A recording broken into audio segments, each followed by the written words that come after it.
Queridos companheiros, irmãos em Jesus, vamos nesse momento elevando os nossos corações ao alto, rogando ao divino amigo das nossas almas que, através dos seus mensageiros, nos envolvam nas melhores vibrações, nas melhores condições para que cada um de nós, durante o nosso dia a dia, a nossa caminhada terrena, nós possamos olhar a todos aqueles que nos cercam, como Jesus olha a cada um de nós, vendo somente o bem e nos trazendo tranquilidade e harmonia que nós possamos levar àqueles que nos cercam.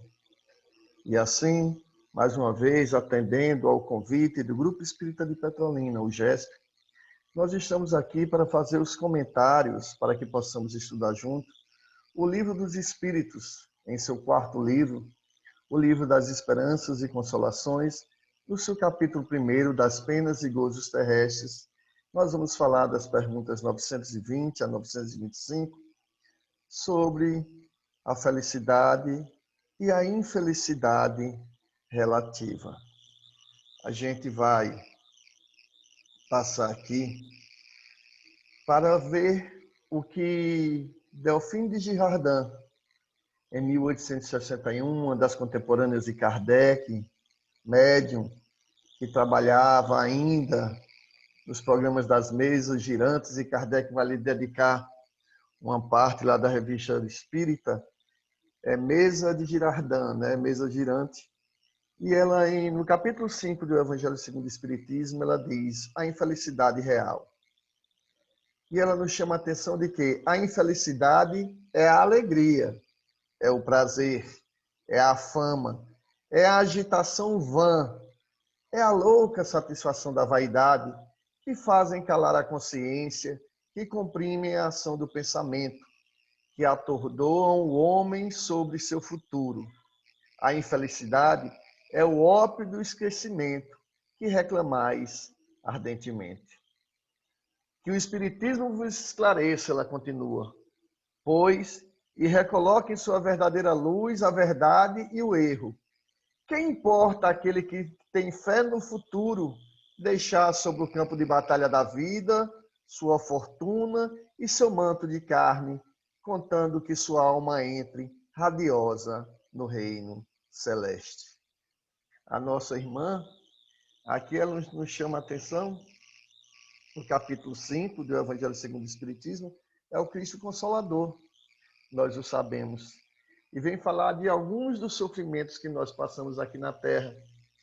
E lá também a gente vai estudar que a felicidade não é deste mundo. Mas voltando ao Livro dos Espíritos, na pergunta 920, Kardec faz: pode o homem gozar de completa felicidade na Terra? Os Espíritos respondem: não.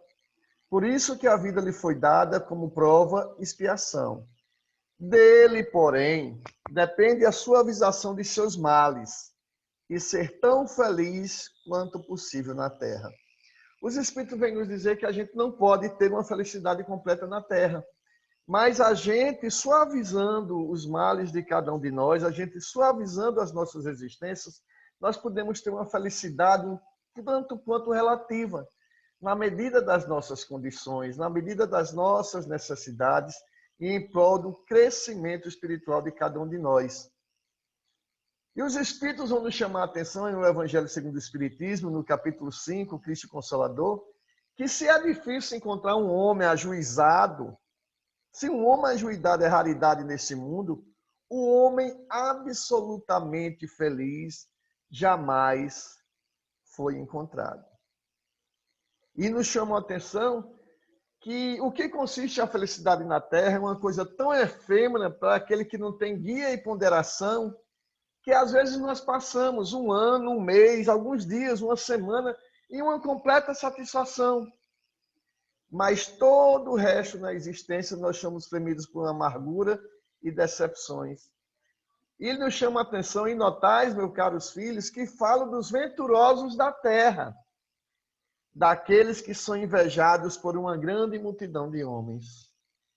Então, toda a felicidade aqui é relativa. Nós temos, sim, momentos de tranquilidade, de harmonia, de segurança e de paz, E devemos sempre agradecer por essa condição que nós temos alcançado.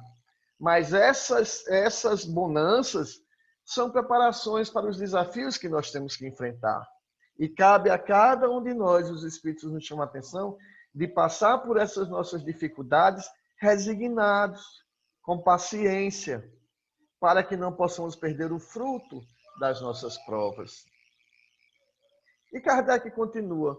Então a gente pode acreditar que o homem será feliz na Terra quando a humanidade estiver transformada. Mas enquanto isso não se verifica, poderá conseguir uma felicidade relativa? Aí sim, né?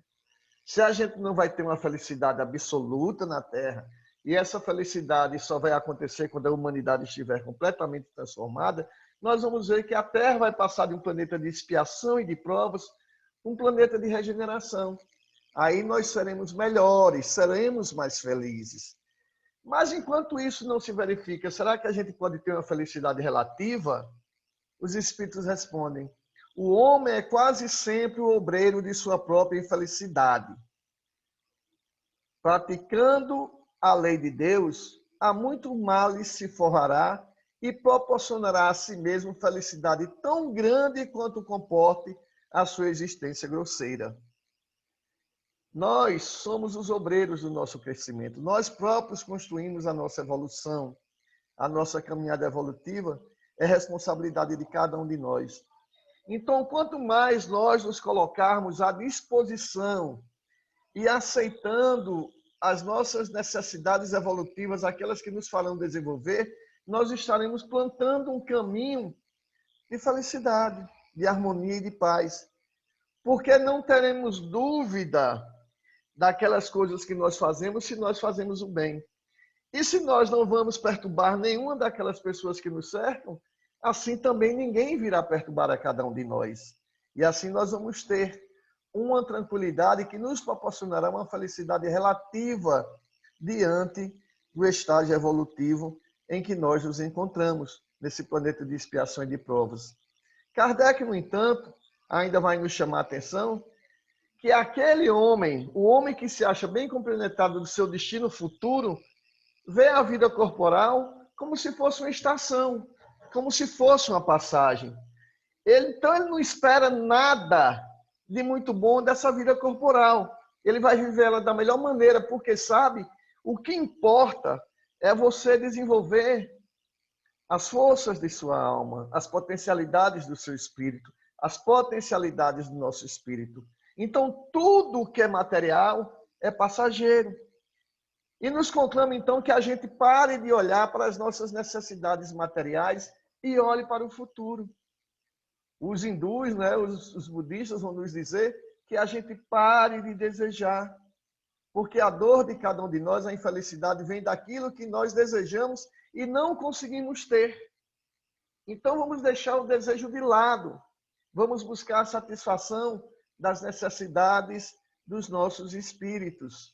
Isso Kardec vem nos chamar a atenção. Porque quando nós não conseguimos resolver um problema, quando nós não conseguimos solucionar qualquer questão, a gente vai sofrendo cada vez mais. E esse sofrimento, na maioria das vezes, não permite que a gente tome as tomadas corretas de decisão, porque a gente vai escolhendo errado. E esses erros vão trazendo as consequências. E de consequência em consequência, nós vamos nos tornando infelizes, porque queremos a satisfação do bem material, a satisfação das nossas necessidades materiais, e nem sempre não, nunca são efetivamente aquilo que nós necessitamos. Kardec, então, na pergunta 922, faz, arguindo aos espíritos: a felicidade terrestre é relativa à posição de cada um. O que basta para a felicidade de um constitui a desgraça de outro. Haverá, contudo, alguma soma de felicidade comum a todos os homens? Será que tem uma felicidade que é comum a todos os homens na face da terra? Os espíritos respondem: sim. Com relação à vida material, é a posse do que é necessário. E com relação à vida moral, é a consciência tranquila e a fé no futuro. Então, nós podemos nos guiar dentro desses dois fatores. A posse do que nos é necessário, que satisfaria todas as nossas necessidades materiais, e a tranquilidade de consciência e a certeza de um futuro melhor. Porque quando a gente quer o que nos é supérfluo, e quando a gente não tem uma consciência tranquila e sofre porque estamos passando momentaneamente por uma situação não muito confortável, a gente começa a trazer para cada um de nós vários tormentos, vários sofrimentos que não nos são necessários de forma alguma. É o que os Espíritos vão nos dizer também no capítulo 5, no item 23 do Evangelho segundo o Espiritismo, que são aqueles tormentos voluntários. Quando nós procuramos a felicidade nos nossos prazeres materiais, na aquisição de bens materiais que não são efetivamente o necessário para o nosso crescimento. E Emmanuel vem nos chamar a atenção que é tão injusta a briga que nós fazemos pela aquisição de bens materiais, que maior ainda vai ser o sofrimento para nós nos livrarmos desses mesmos bens, dessas mesmas posses, pelo impositivo do desencarne. Então ele diz que é uma luta muito inglória que nós fazemos para a aquisição dos bens materiais. E os Espíritos nos perguntam, haverá um tormento maior do que aquele causado pela inveja e pelo ciúme? O invejoso quer ter o que não tem e os outros possuem.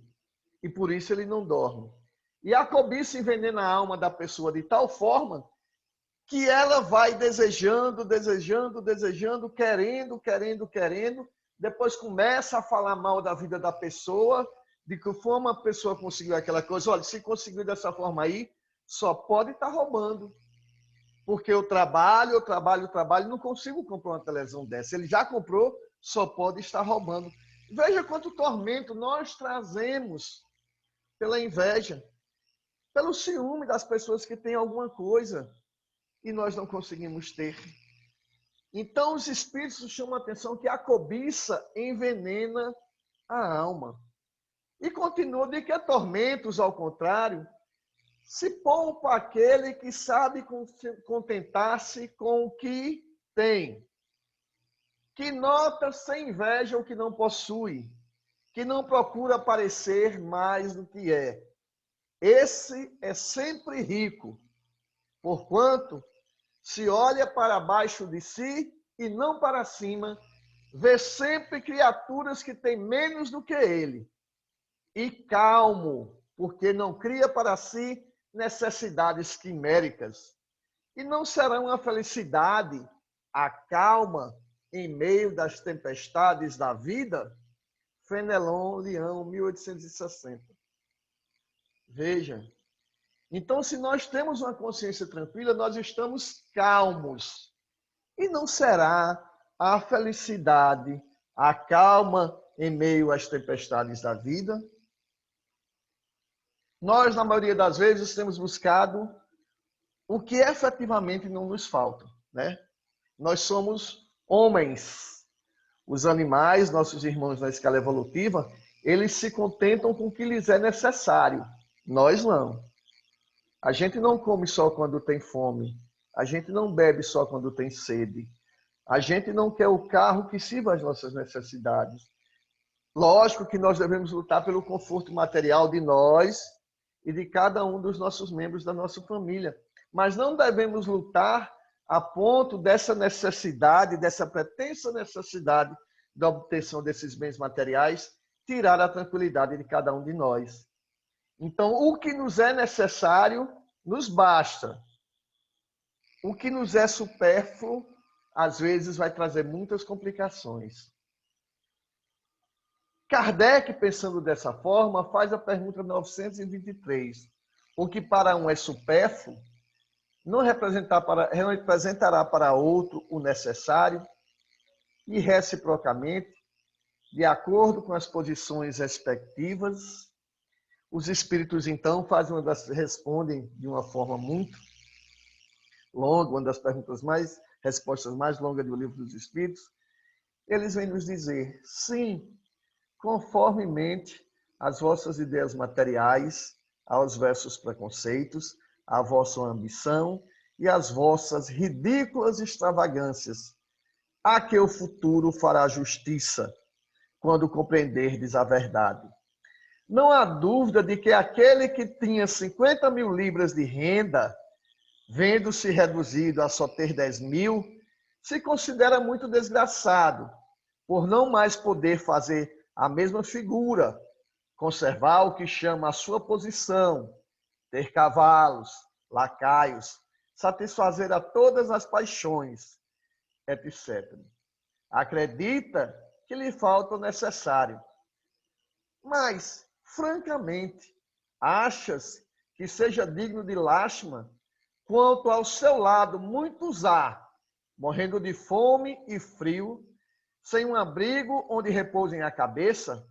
O homem criterioso, a fim de ser feliz, olha sempre para baixo e não para cima, a não ser para elevar sua alma ao infinito. Então, se nós recebíamos, se cada um de nós tínhamos um patamar de vida melhor, ainda mais nesses dias que nos encontramos vivenciando essa pandemia que já dura mais de um ano, e nós estamos acometidos por várias necessidades de ordem material, como irmãos nossos também estão sofrendo muito mais.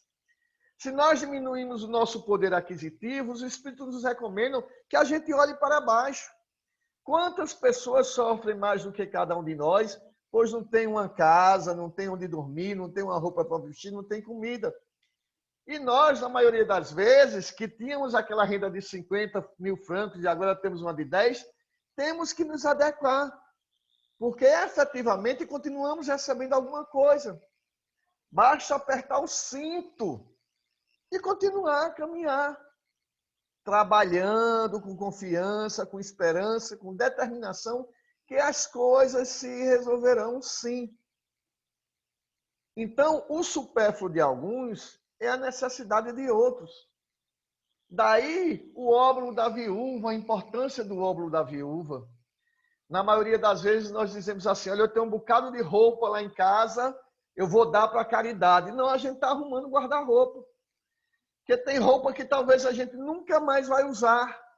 E a gente quer limpar o guarda-roupa, vai fazer a caridade, né? Não, a gente está se livrando do estorvo que tem em casa. Então é necessário que nós vejamos isso. Quando Jesus recomenda, se alguém te pede teu manto e dá a tua túnica, ele diz para você entregar a que está usando no momento. Não é aquela que está guardada. Lógico que a guardada também ajuda. Os movimentos do agasalho, o movimento de roupa, de enxoval que as nossas casas fazem, os farnéis, a feira que nós doamos às pessoas de vez em quando. Porque é o supérfluo de cada um de nós, é o que sobra. Mas o grande mérito é dar também do que nos é necessário.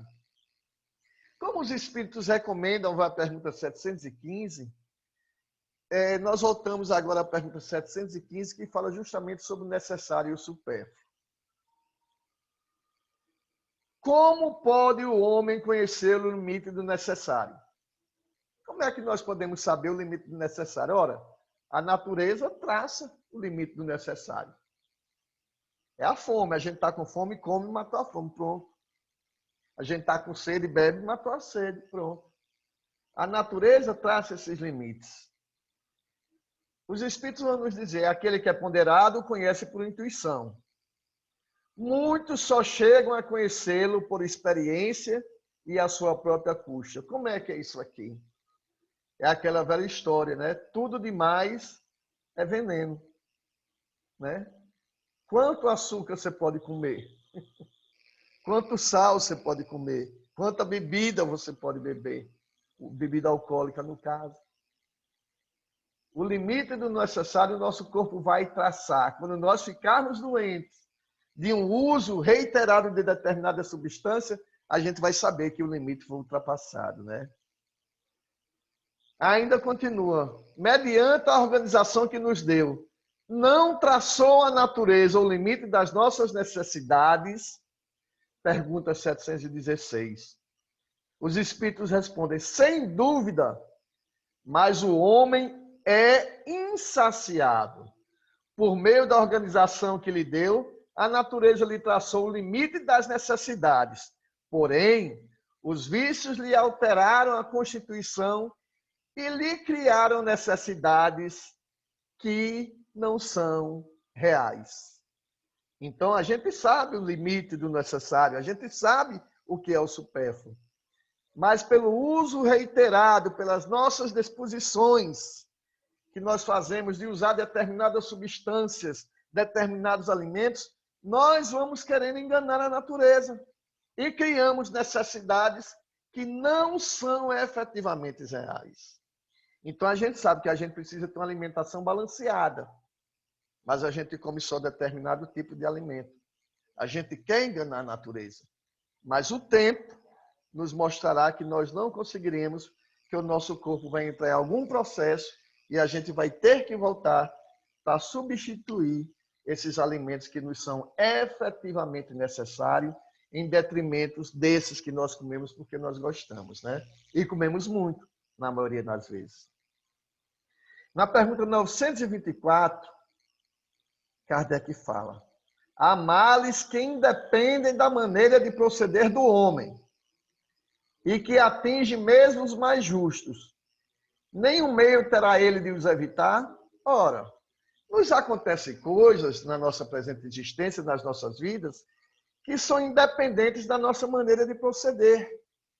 Quer dizer, eu fui acometido de um mal que eu olho para essa minha experiência terrena e não vejo a razão aparente para tal acontecimento, para ser acometido dessa situação. E o que é que eu devo fazer então? Se eu não tenho nenhum meio de evitar esse mal e eu não sou o causador, eu não vejo o motivo.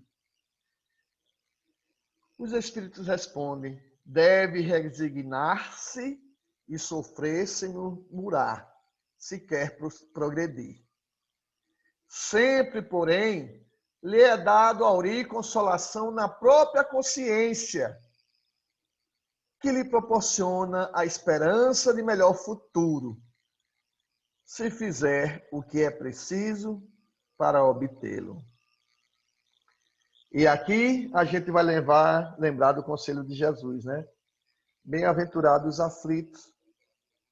E daquela outra parte também do Evangelho segundo o Espiritismo, o mal e o remédio. Se aparentemente nós não conseguimos encontrar a causa dos nossos sofrimentos nessa vida, nos informa a doutrina dos Espíritos que nós devemos buscar numa existência anterior. E se efetivamente não temos os meios de resolver esse problema agora, teremos que nos resignar e confiar no futuro. Confiar nas oportunidades que a vida apresentará a cada um de nós para a resolução dos nossos problemas. Ter paciência, ser tolerante com essa situação e nos resignarmos. Os Espíritos vêm nos dizer, quando Cristo disse, bem-aventurados os aflitos, porque o reino dos céus lhe pertence, não se referia de modo geral aos que sofrem. Vejam bem, visto que todos sofrem, todos os que se encontram na terra, quer ocupem tronos, quer deitem sobre palhas. Mas há poucos, bem poucos, sofrem bem. Poucos compreendem que somente a prova bem suportada pode conduzi-lo ao reino de Deus. O desânimo é, pois, uma falta. Deus vos recusa consolações desde que vos falte coragem. A prece é um apoio para a alma. Contudo, não basta. É preciso que tenha por base uma fé viva na bondade de Deus. Então, se eu não consigo resolver isso agora, paciência. Confiar em Deus, buscar o consolo da prece, o refortalecimento para enfrentar essa situação, sem nunca desanimar. Porque favorece Deus com os dons da riqueza a certos homens que não parecem tê-las merecido? A pergunta 925. Por que Deus favorece alguns homens com o dom da riqueza, se eles parecem não tê-la merecido? Os Espíritos respondem: isso significa um favor aos olhos do que apenas veem o presente. Mas ficais sabendo, a riqueza é de ordinário a prova mais perigosa do que a miséria. Se eventualmente nós nos encontramos ou não na posse da riqueza, na posse do dinheiro, ou aqueles que se encontram, nós temos que saber que na nossa evolução passamos por todas as possibilidades. Quem se encontra hoje na posse da riqueza, outrora fora pobre. E agora recebeu de Deus esse empréstimo que cabe a ele usar para a satisfação das suas necessidades e satisfação da necessidade dos seus irmãos. Não nos enganemos, no entanto, que a riqueza é mais difícil, a prova da riqueza é mais difícil do que a prova da pobreza. E na maioria das vezes, nós pedimos a prova da pobreza para que nós possamos tolir, cercear a vontade que somos donos, ou a extrapolação dos nossos desejos materiais que nós experimentamos quando estamos aqui encarnados. Aqui, ou alhures, aqui ou em outros lugares. Então, a felicidade na Terra é relativa. Mas aqueles que têm paciência, tranquilidade, não têm inveja, não são ciumentos, não são egoístas, não são orgulhosos, têm mais momentos de tranquilidade e conseguem ter mais momentos de alegria e de felicidades passageiras. Porque também somos passageiros aqui neste mundo de expiações e de provas. Então tenhamos consciência de que Deus tem atendido cada um dos nossos pedidos, aqueles pedidos que nos possibilitam o crescimento espiritual. Não esse que nos amarra cada vez mais nas necessidades materiais que não importam ao nosso espírito. Vamos elevando os nossos corações ao alto, agradecendo a Jesus por essa oportunidade de podermos auxiliar a todos esses que nos cercam na nossa caminhada evolutiva, agradecendo a Marta e os auxiliares da vontade de Jesus que nos envolveram e nos envolvem no nosso dia a dia, que lutam pelo nosso crescimento espiritual, e rogando a Jesus, vamos em paz, espalhando amor e harmonia a todos que nos cercam. Jesus nos abençoe a todos, meus queridos. Um abraço.